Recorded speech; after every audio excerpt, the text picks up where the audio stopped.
Good morning all of you. Welcome to class. देखिए girls, हम लोग चर्चा कर रहे थे मिस्र के राष्ट्रीय आंदोलन पर। ठीक है कि किस तरह मिस्र में राष्ट्रीय भावना का उदय हो रहा था और मिस्र क्या चाहता था, ब्रिटेन के प्रभाव से अपने आप को मुक्त करवा के एक संपूर्ण प्रभुत्व संपन्न राज्य बनना चाहता था। ठीक है, तो हम लोगों ने यहाँ तक जाना था कि किस तरह जब सूडान के प्रश्न पर जगलूल पाशा और की जो पार्टी थी और ब्रिटेन दोनों में किस तरह से विवाद हो गया था और जगलूल पाशा ने क्या दे दिया था, त्याग पत्र दे दिया था। तो हम लोगों ने ये जाना था कि जगलूल पाशा ने त्याग पत्र दे दिया तो राजा फौद ने क्या किया था, संसद को भंग कर दिया था और सारी शक्ति क्या कर ली थी, अपने हाथों में ले ली। और जब उसने सारी शक्ति अपने हाथों में ले ली है ना, और क्या हो गया था, संसद भंग हो गई थी। तो जो ब्रिटिश हाई कमिश्नर था उसकी शक्ति क्या हो गई थी, बढ़ गई। अब जब ब्रिटिश हाई कमिश्नर की शक्ति बढ़ गई तो ऐसी स्थिति में ब्रिटेन ने क्या किया, मिस्र के जो प्रशासन है उसमें हस्तक्षेप करना शुरू कर दिया, जिससे मिस्र में क्या हो गया, फिर से विद्रोह होने लग गए, असंतोष का वातावरण बनने लग गया। तो ऐसी स्थिति में क्या हो गया, 1926 में मिस्र में फिर से क्या हो गए, चुनाव हुए, जिसमें 70% स्थान जगलूल पाशा का जो राष्ट्रीय दल था, वफद पार्टी थी, उसको मिला। ठीक है, 70% मिला। नियमानुसार तो क्या है, उसे ही प्रधानमंत्री बनाया जाना था, लेकिन ब्रिटिश हाई कमिश्नर ने क्या किया, जगलूल पाशा को प्रधानमंत्री बनाए जाने का क्या किया, विरोध किया। तो एक मिला जुला मंत्रिमंडल सामने आया, जिसका प्रधानमंत्री किसको बनाया गया, सरस्वत पाशा को क्या बनाया गया, इस मंत्रिमंडल का प्रधानमंत्री बनाया गया था। ठीक है, और संसद का अध्यक्ष किसको बनाया गया था, जगलूल पाशा को संसद का अध्यक्ष बनाया गया और सरवत पाशा को प्रधानमंत्री बनाया गया। ठीक है, लेकिन इसी समय क्या हो गया था, 1927 में जगलूल पाशा की क्या हो गई, मृत्यु हो गई। अब जब जगलूल पाशा की मृत्यु हो गई तो जो वफद पार्टी जो थी, राष्ट्रीय दल था, उसका जो नया नेता था वो कौन था, नहस पाशा वफद पार्टी या राष्ट्रीय दल का नया नेता था। ठीक है, अब देखिए संसद में क्या था, वफद पार्टी को बहुमत प्राप्त था, अतः नहस पाशा ने, जो नया नेता आया वफद पार्टी का, उसने क्या घोषणा की, उसने ये घोषणा की कि ऐसी किसी भी संधि को स्वीकार नहीं किया जाएगा जिसमें मिस्र को संपूर्ण प्रभुत्व संपन्न गणराज्य की प्राप्ति न हो। ठीक है, जब उसने ये बात कही तो सरवत पाशा ने क्या किया, अपने पद से त्याग पत्र दे दिया। अब जब सरवत पाशा ने अपने पद से त्याग पत्र दे दिया तो वफद पार्टी को बहुमत प्राप्त था और वफद पार्टी का जो नया नेता था नहस पाशा के नेतृत्व में नया मंत्रिमंडल बना। जब नया मंत्रिमंडल बना तो राजा फौद ने क्या किया, राजा फौद ने संसद को भंग कर दिया।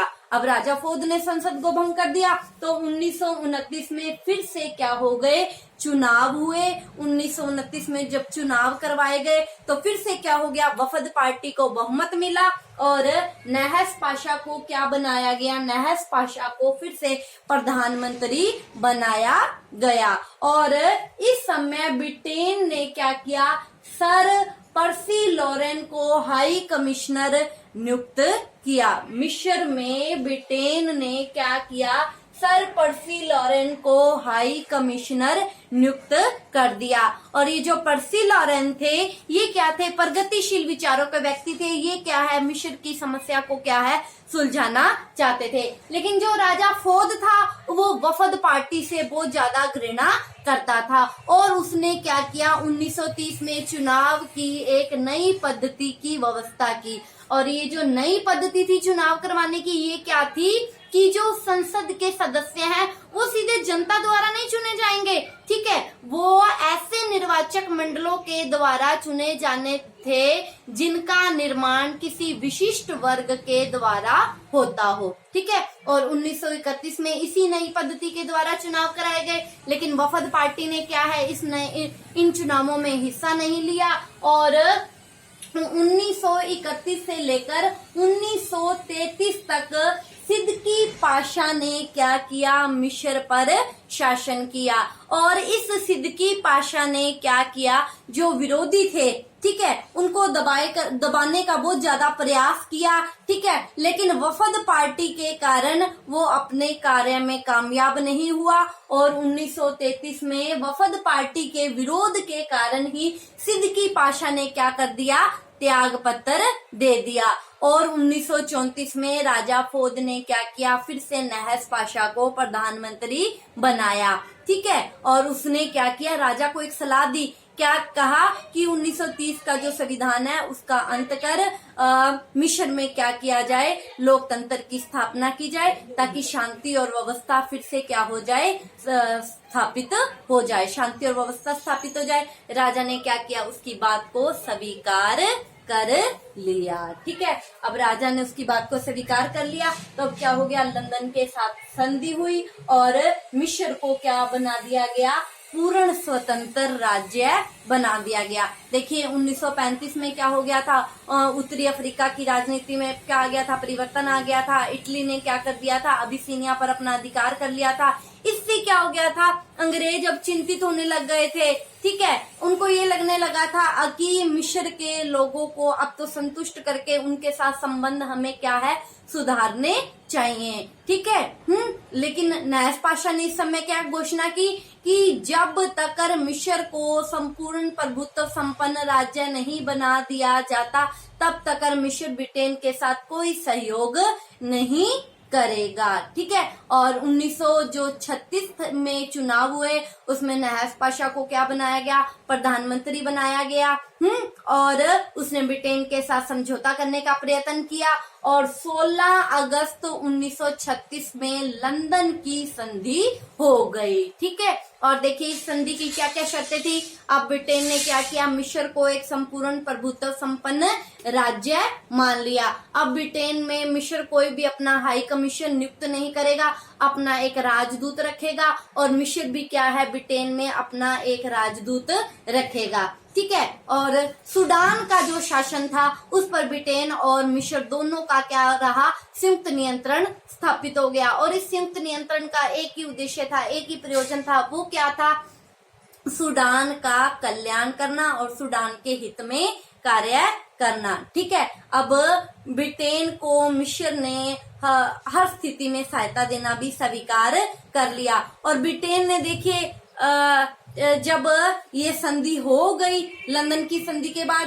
तो ब्रिटेन के प्रस्ताव पर मिस्र को 1937 में राष्ट्र संघ का सदस्य बना दिया गया। और इस संधि के द्वारा मिस्र को क्या हो गई थी, पूर्ण स्वतंत्रता प्राप्त हो गई थी, ठीक है।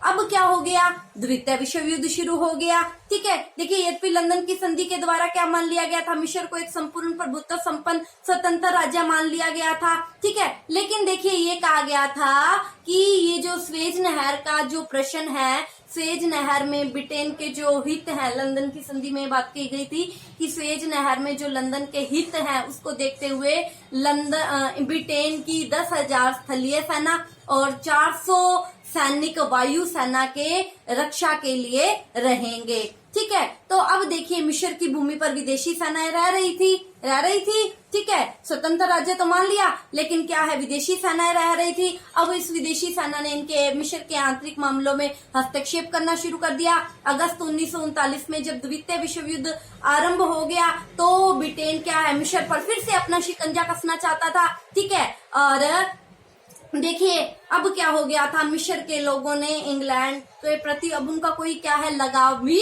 नहीं रह गया था, ठीक है। अब क्या हो गया, जब युद्ध समाप्त हो गया 1900, अब ब्रिटेन क्या है, मिस्र ने क्या मांग की कि ये जो संधि हुई थी, इस संधि में क्या होना चाहिए, संशोधन होना चाहिए। और 1946 में युद्ध की समाप्ति के बाद काफी विचार विमर्श हुआ और ब्रिटेन और मिस्र ने यह तय किया कि 31 मार्च 1946 तक स्वेज नहर के क्षेत्र और सितंबर 1946 तक शेष जो मिस्र का जो प्रदेश है वहां से ब्रिटेन अपनी सेनाएं क्या करेगा, हटा लेगा। लेकिन सूडान के प्रश्न पर दोनों में क्या हो गया, गतिरोध पैदा हो गया और ये जो समझौता किया गया था द्वितीय विश्व युद्ध के बाद सेना हटाने वाला, ये समझौता लागू नहीं हो पाया। इसके पश्चात क्या हुआ वो हम कल की क्लास में चर्चा करेंगे। आज की क्लास के लिए इतना ही। आप इसका स्क्रीनशॉट ले लीजिए। Thank you all of you.